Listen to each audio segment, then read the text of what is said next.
surgiu uma luz na região do conflito entre Azerbaijão, Armênia. Nós vamos trazer informações com Agemar Santos.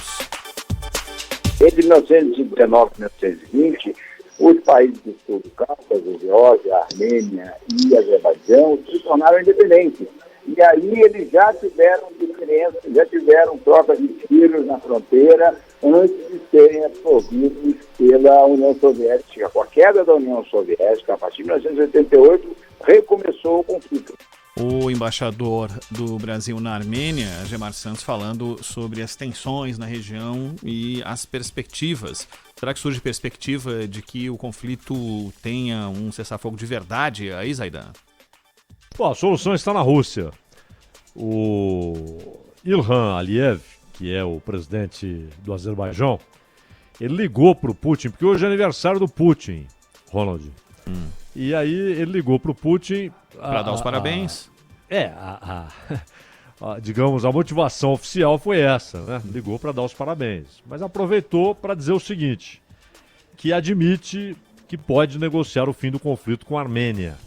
Porque o Azerbaijão vinha se mostrando completamente contra alguns acenos que Yerevan, né, a capital da Armênia, alguns acenos que foram feitos na Armênia para uma negociação.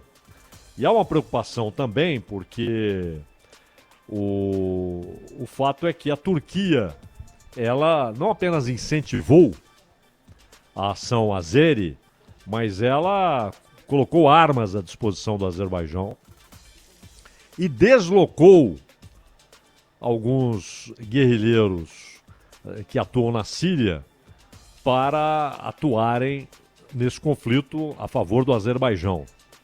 Só, Ronald, que há um aspecto aí que, obviamente, o Erdogan, o presidente turco, conhece. Há um tratado entre Rússia e Armênia. Até porque, com o fim da União Soviética, para manter uma base militar na Armênia, a Rússia fez um acordo que diz o seguinte: se a Armênia for atacada, a Rússia tem o compromisso formal, assinado, de defendê-la. E aí a história é outra, né?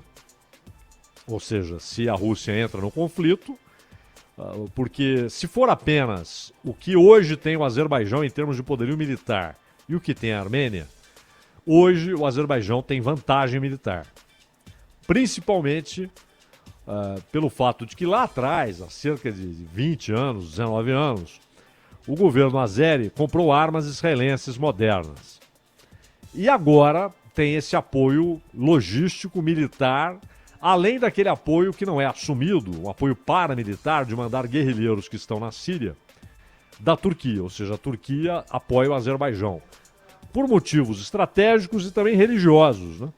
É bom lembrar que Erdogan não pensa só no âmbito da política internacional. Ele tem posições religiosas, ele se vê como um defensor, um guardião, como era o Império Otomano, né, antecessor da Turquia moderna, um defensor do Islã, da jihad, que é aquele esforço a que Maomé se referiu, né, quando falava das duas jihads.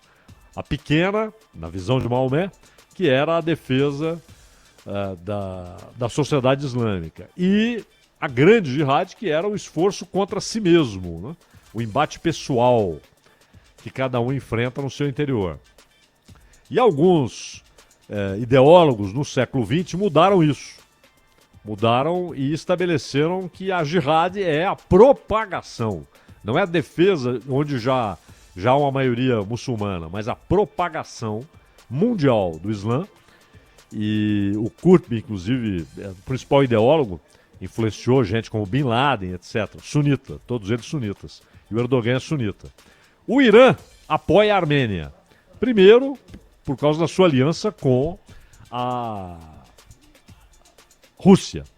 O Irã precisa muito do apoio da Rússia. E segundo, claro, porque o Irã é um rival regional da Turquia, como é da Arábia Saudita, né? Principalmente da Arábia Saudita. E o Putin, ele tem uma relação meio esquizofrênica ali com o regime turco.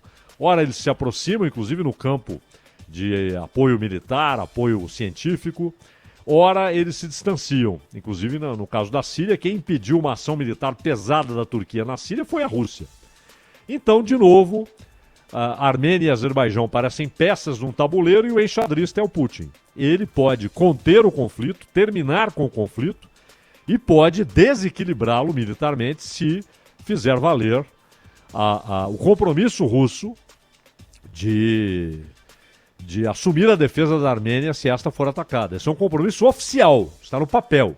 A Rússia se comprometeu a defender a Armênia se ela for atacada. E esse problema citado pelo embaixador, isso tem a ver, inclusive, com aquilo... O Stalin fez isso muito, né, desde os anos 20, mas principalmente nos anos 30 e 40. Né? Deslocamento de populações internas na União Soviética. Ele, por exemplo, que era um georgiano, ele nasceu na Geórgia, ele deslocou uma grande população russa para a Geórgia. E também deslocou georgianos para outras regiões. E armênios para o Azerbaijão, e azeres para a Armênia. E na região do Nagorno-Karabakh, que já foi armênio e passou para o Azerbaijão por obra da União Soviética, a maioria da população é armênia. Porém, dizem que metade já saiu em razão dos conflitos. Enfim, mais uma vez, a solução parece estar exclusivamente nas mãos de Vladimir Putin, Ronald. O aniversariante. O aniversariante.